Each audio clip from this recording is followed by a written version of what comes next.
Bonjour tout le monde, je m'appelle Yang Fan, je suis data engineer chez Timeclose. Et donc aujourd'hui, je vais parler d'un sujet principal, comme vous voyez, comment préserver un temps de parsing des DAG acceptable dans un écosystème de multi-tenant. Pardon, bon, je recommence. Donc aujourd'hui, on parle du sujet de comment préserver un temps de parsing des DAG acceptables dans un écosystème multi-tenant où les milliers d'AG cohabitent. Donc, pour faire cela, je veux principalement parler un peu du contexte, donc qui est Timeclose, notre architecture de multi-tenancy, comment on utilise notre Airflow.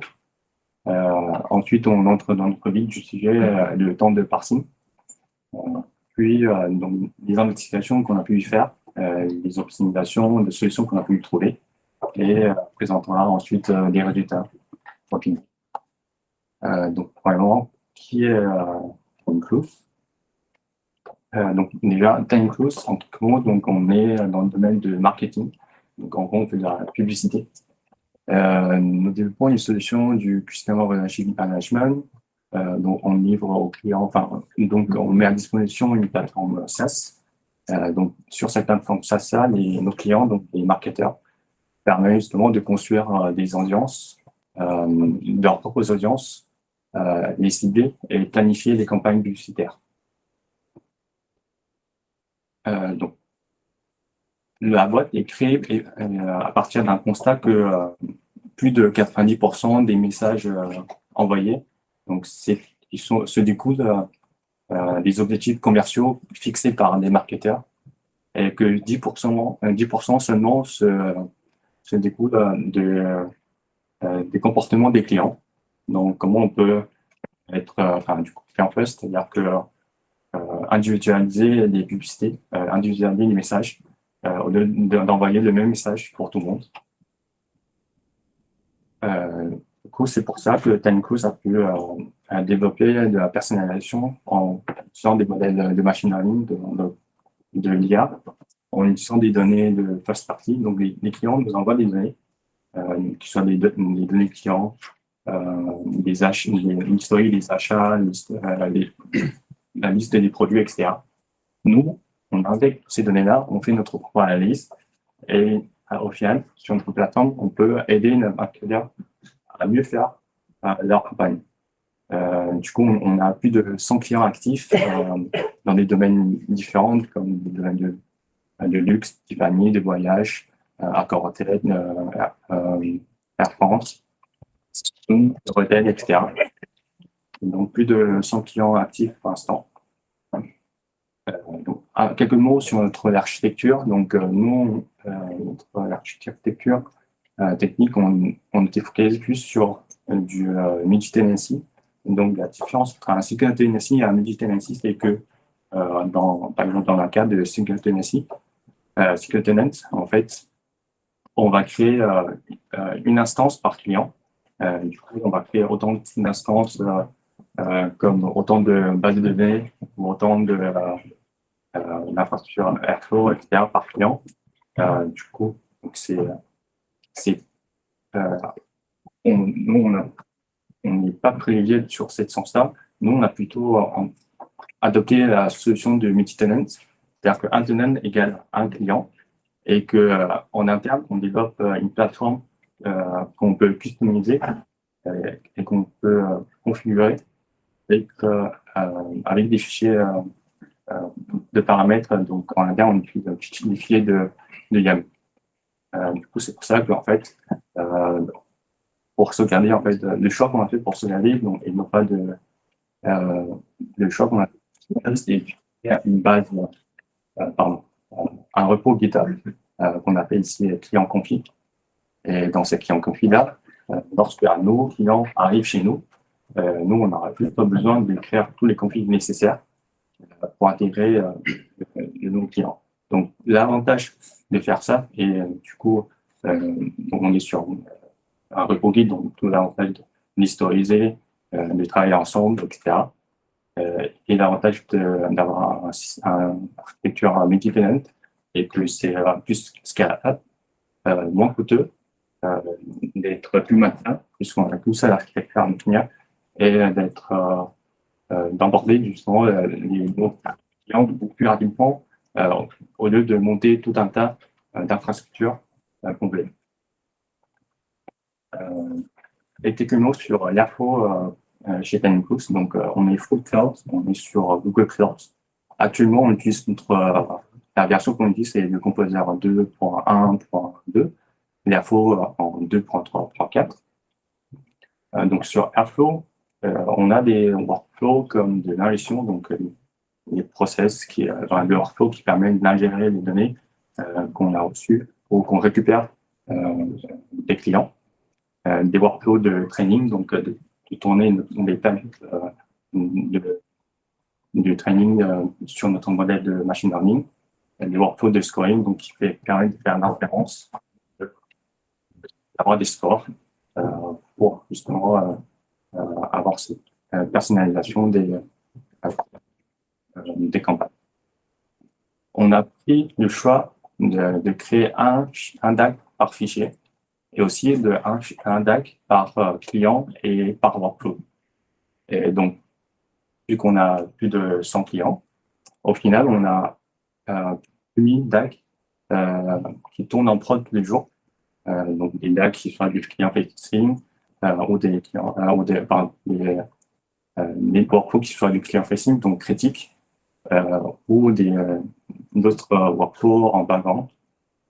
Donc, puisqu'on a 2000 tags, on ne va pas s'amuser à écrire à la main ces tags-là. Donc, on développe un script en Python qui permet justement, qui s'appelle DAG Generator. Ce script-là prend en entrée des templates, mais aussi notre repo qui en conf. Donc, avec ce script-là, on génère justement ces 2000 DAG. Donc, nous, on écrit du conf et du template. On n'écrit pas directement les DAG qui sont parsés par l'Airflow. À savoir aussi qu'on utilise les clients conf au sein même des DAG pour générer dynamiquement les tasks. Donc, les tasks peuvent être générés directement en fonction du conf. Donc, on viendra sur un exemple à la suite.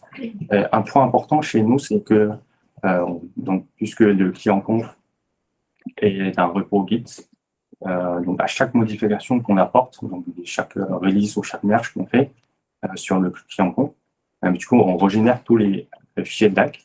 Ça permet du coup, justement de synchroniser notre client conf et tous les DAG qui se trouvent en prod. Donc, on arrive sur une trop vite de sujet. Donc, le contexte est un peu long, mais c'est nécessaire pour comprendre notre problématique très précise chez nous.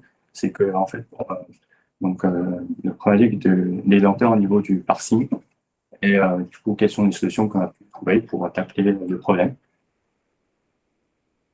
Alors, juste un quick rappel sur le rôle du coup du cluster scheduler de l'Airflow.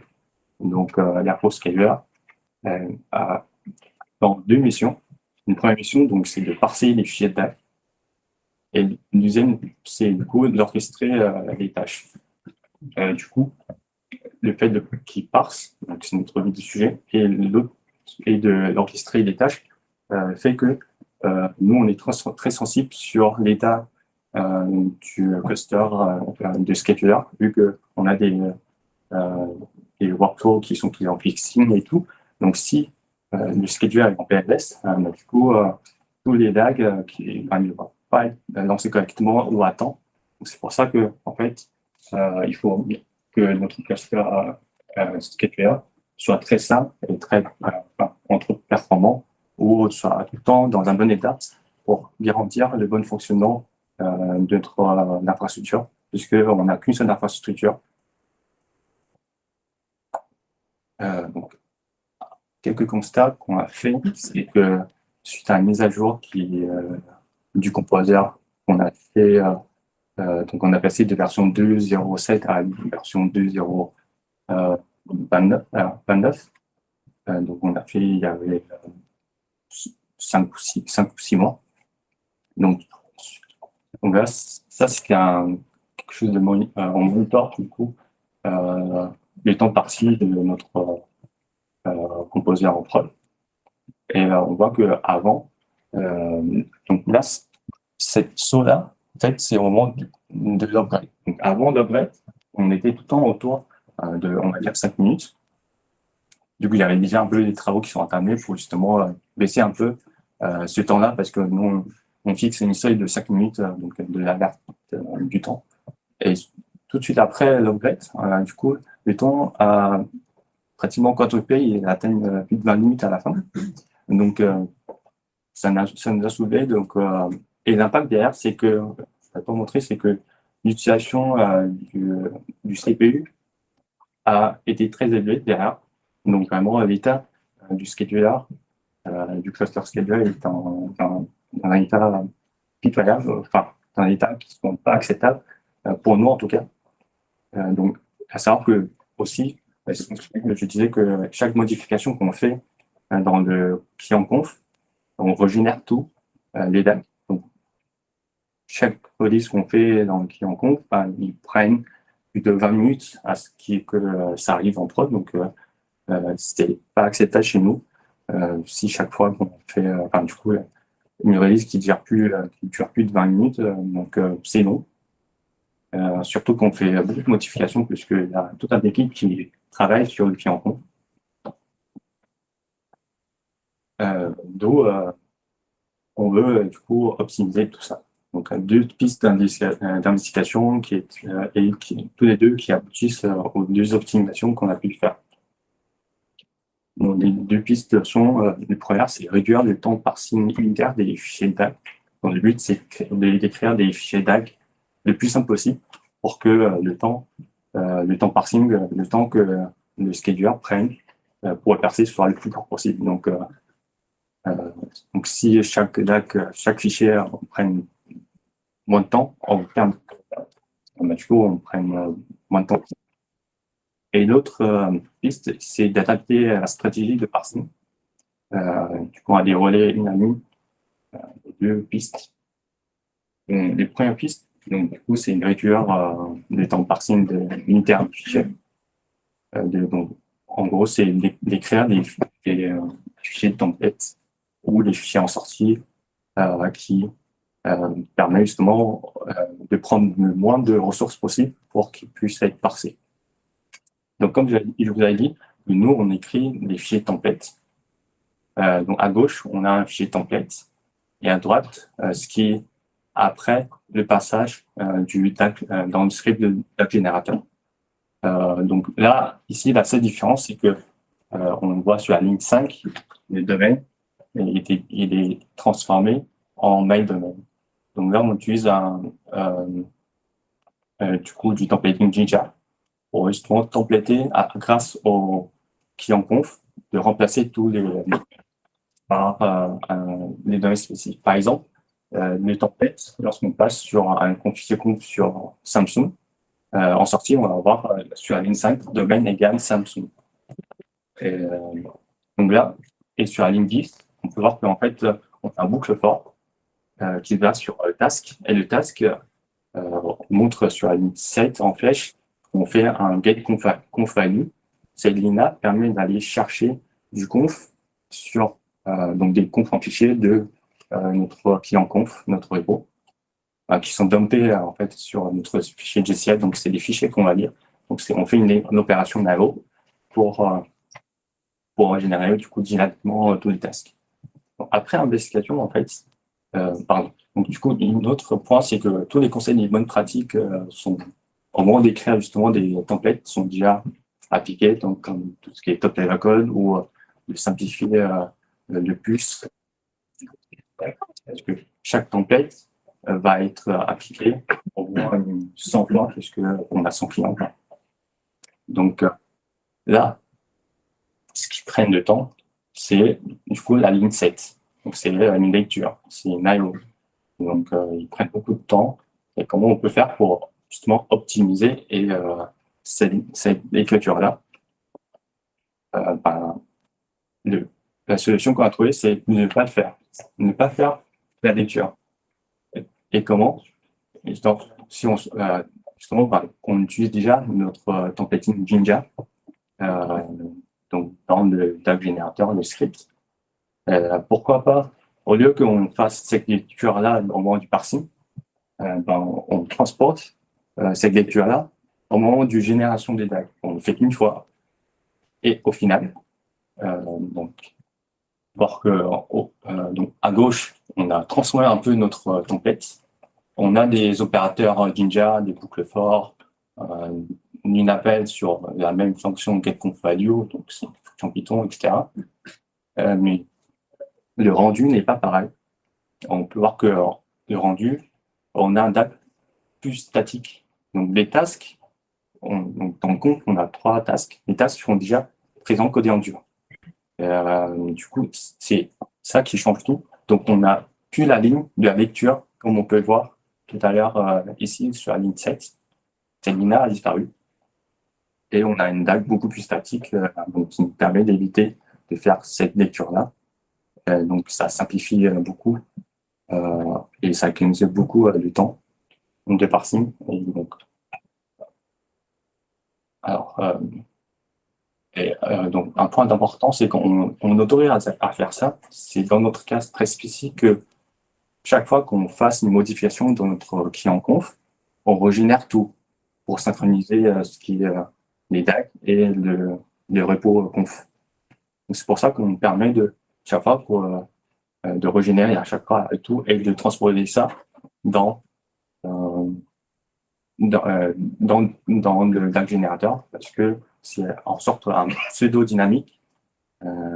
Donc, au final, quels sont les gains qu'on peut y avoir? Donc, sur les DAG les plus lourds, on peut avoir un gain en pourcentage de 80%. Donc, à gauche, c'est des templates. Donc, les temps en secondes, avant-après, ça sert de... Enfin, il ne faut pas s'y prendre trop parce que ça dépend beaucoup de l'environnement, de la puissance du CPU, etc. Mais le gain en pourcentage, on peut transposer en prod. Donc, c'est des gains qu'on peut y espérer. Donc, ça, c'est un des premières pistes et qui aboutit du coup au pré-parsing de type fichier de DAG. Et la deuxième piste, donc c'est la stratégie de parsing.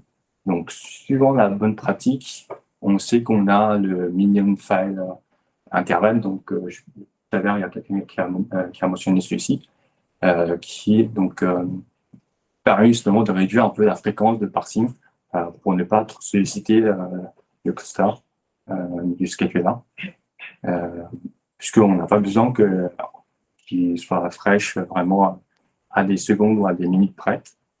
Du coup, on a pu fixer à cette valeur à 600. Donc, pourquoi on n'a pas fait ça avant? C'est parce que donc on est sur du GCP Composer. Et donc, je cite dans les docs du Composer que dans l'Airflow 2, cette valeur-là est utilisable uniquement après la version 1.19.9 et 2.0.26. Donc, et plus récente, bien sûr.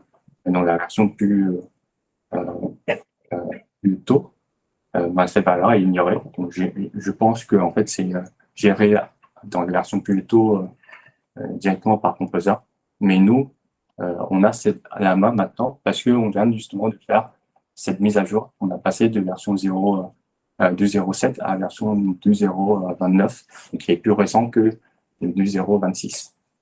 Et d'ailleurs, on pense que en fait, l'augmentation qui est passée de 5%, 5 minutes à 20 minutes, peut-être c'est à cause de ça, parce qu'ils nous ont rendu la main. Donc, du coup, on a fixé cette valeur à 600, donc à 10 minutes.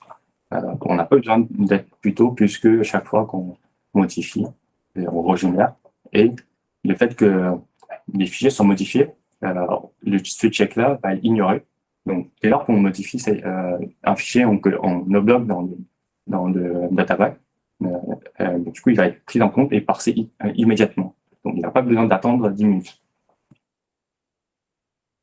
Donc, suite à cela, les deux résultats qu'on peut espérer. Donc ça, c'est notre cours actuel en prod, avec les 2000 DAG. Bien sûr, avec quelques autres tunings, mais le gros est là. Donc, vraiment, donc, on peut observer qu'il y a des pics. Donc, chaque pic représente un peu les modifs qu'on a apportés dans le client conf. Donc, chaque pic, donc chaque modification entraîne des runs, entraîne dans notre CI la régénération des 2000 DAC qui se bloquent dans notre Airflow. Et du coup, il va prendre du temps à les parser. Donc, chaque pic représente le temps de parsing associé à chaque modification. Et tout ce qu'on voit d'autres temps, donc, qui sont vraiment à plat, très proches des zéros, c'est les temps, c'est les autres temps, quoi. Du coup, vu qu'il n'y a pas besoin de solliciter et de parser tout le temps, on a pratiquement mis à plat sur près de zéro. On voit pas très bien les chiffres. Si je suis alors, sur chacun d'accord. Du coup, on a la barre de 1 minute, on a la barre de 2 minutes et on a le seuil d'alerte de 3 minutes. Du coup, on a baissé aussi la seuil d'alerte. Donc là, c'est projet 0.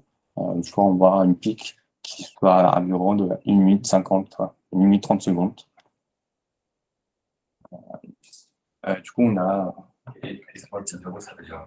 Pour les 0, ça veut dire l'ordre de 10 à 15 secondes.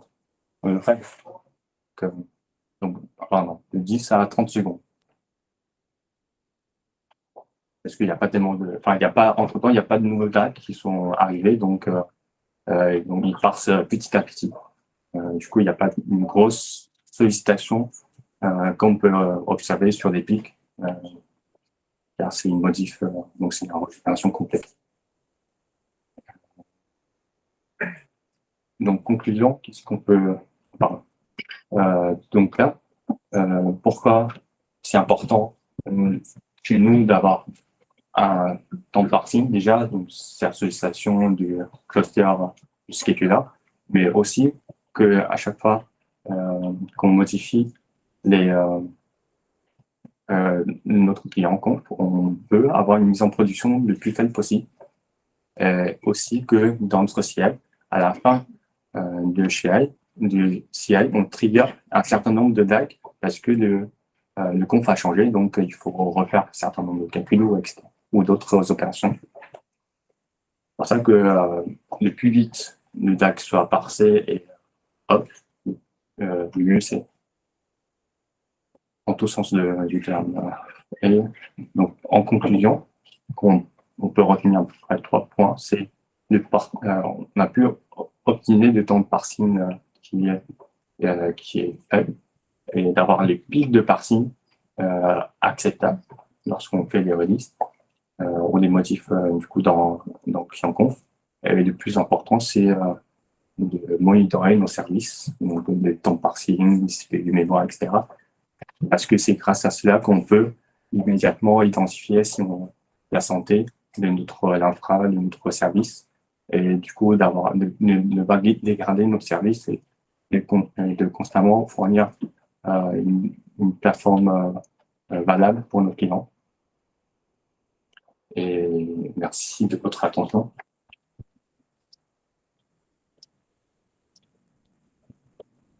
Des questions? C'est des questions.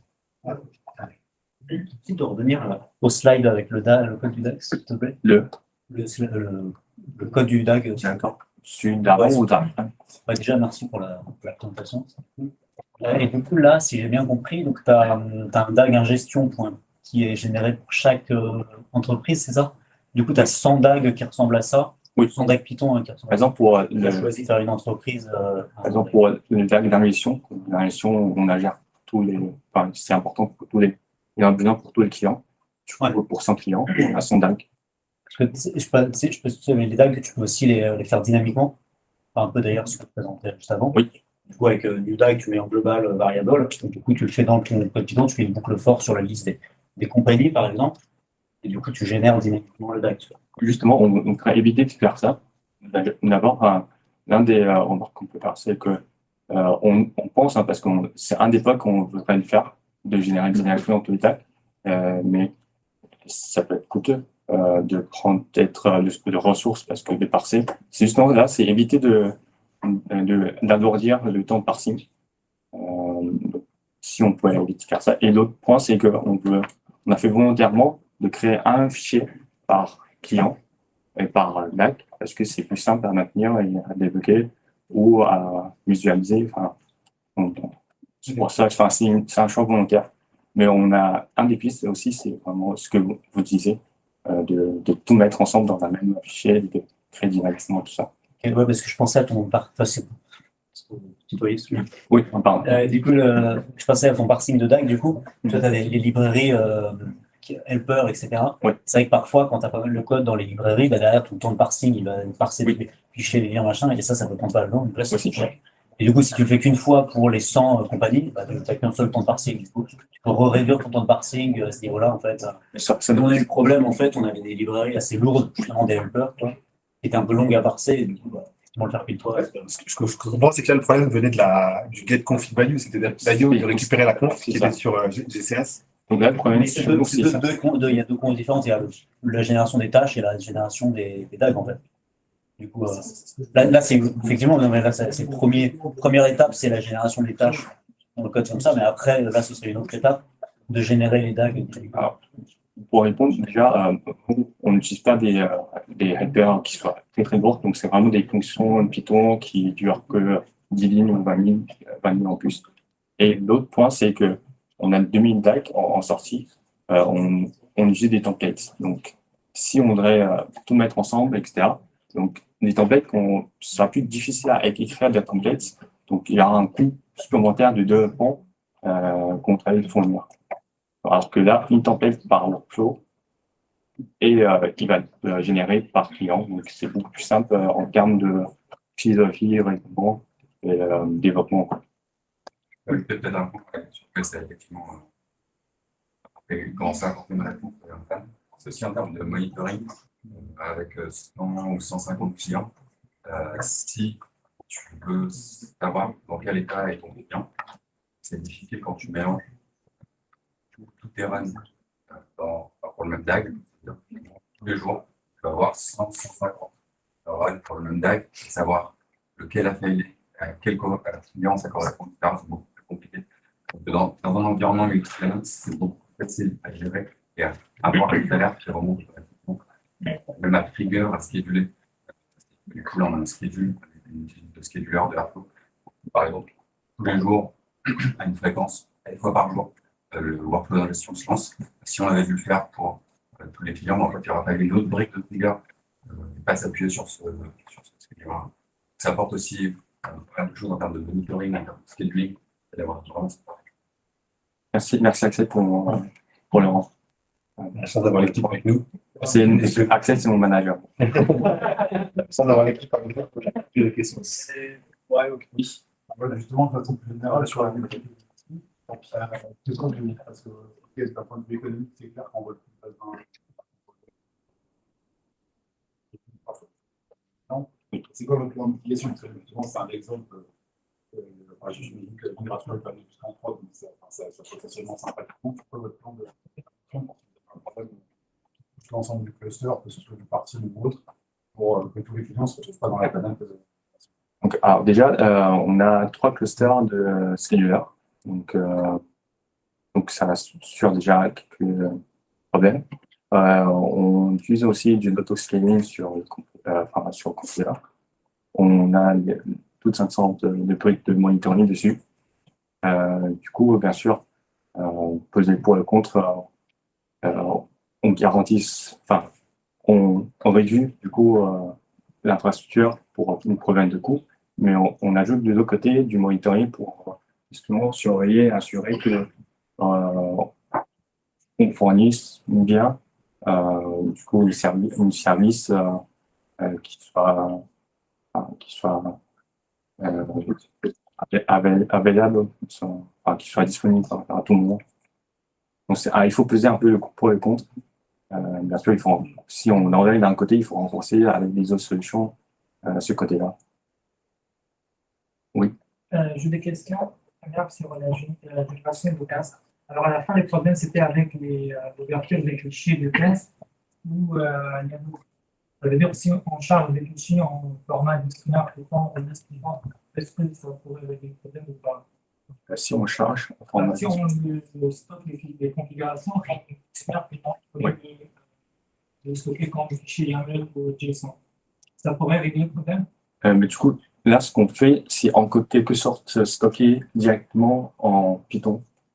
Vu que, en fait, dans le client conf, dans le DAG générateur, on va lire le config et on va directement mettre la valeur au bon endroit, en dur. Qu'il soit avec la valeur seule ou avec un dictionnaire. Oui, mais je veux dire, si on garde les mêmes loops, for task, main task, mais les tasks, on les stocke en liste Python, Ah, oui. Python, au lieu de charger les fichiers qui sont. Ah. Je pense que ça pourrait aussi, parce que le book fort, c'est pas tellement coûteux, quoi. Du coup, c'est plus la lecture I/O qui est coûteux. Mais dans ce cas-là, en fait, tu vas avoir une ligne très moche.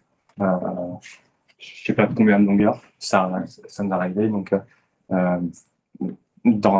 même si c'est pas trop fait pour humainement qu'on lise, mais c'est clair, c'est que des fois qu'on arrive sur et qu'on lise des fichiers en sortie, c'est plus facile à débloquer.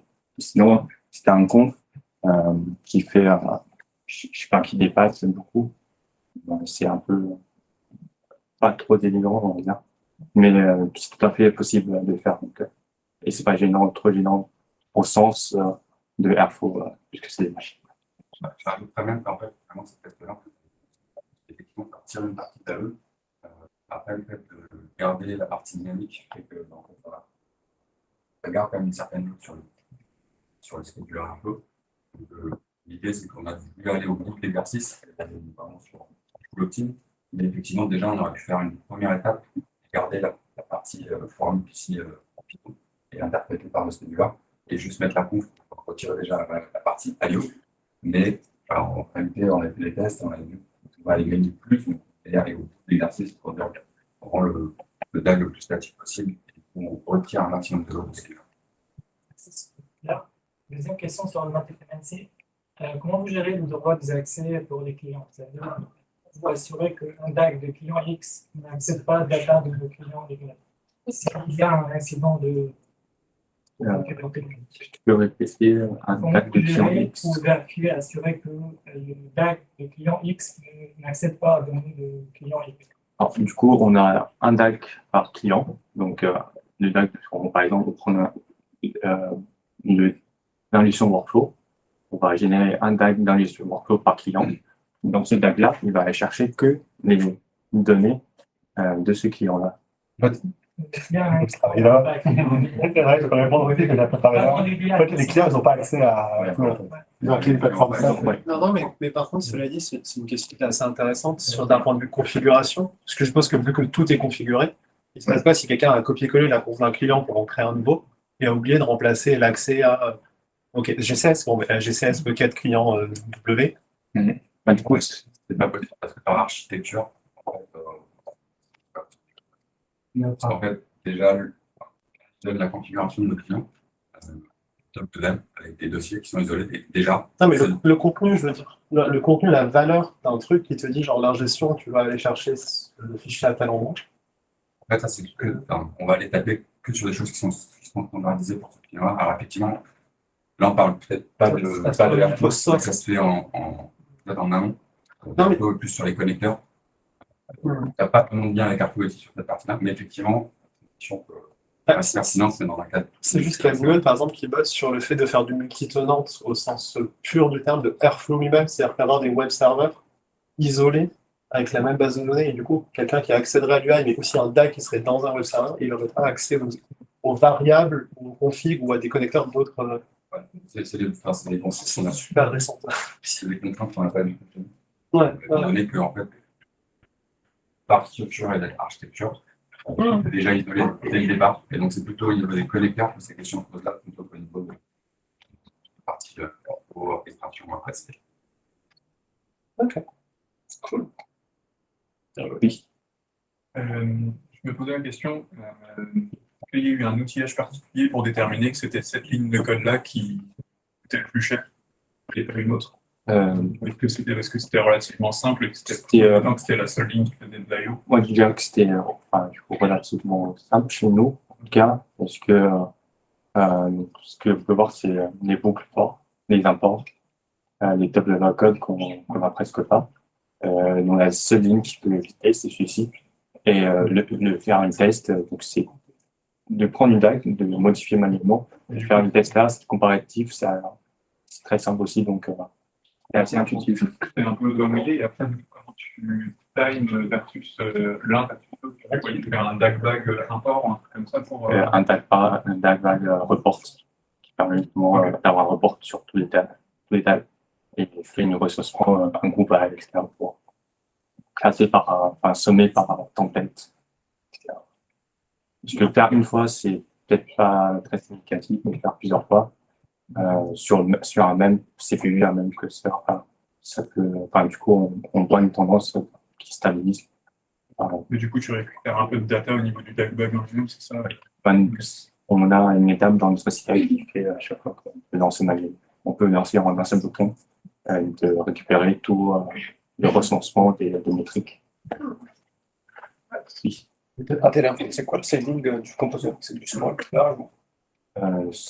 C'est une couleur, je pense actuellement on est sur large. Avec tout ce qui est du large, j'imagine qu'on est à 3. Parce que là on est sur 3, mais par contre on n'a mis que 6 procès, parsing process, on n'a mis que 6. Mais c'était des machines de 16 corps, c'est à peu près ça. Et on n'a mis que 6 parce qu'on veut réserver une plus grosse puissance pour justement la partie orchestration. D'accord, ok. Super. Merci.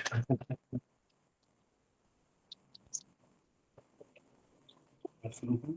S'il y a des questions, on pourra continuer les questions sur Tendu Pizza. Ce qu'on va faire, c'est qu'on va couper la vidéo, du coup. L'enregistrement, pas la vidéo, mais l'enregistrement la baisse. La baisse. Yes. Super, merci.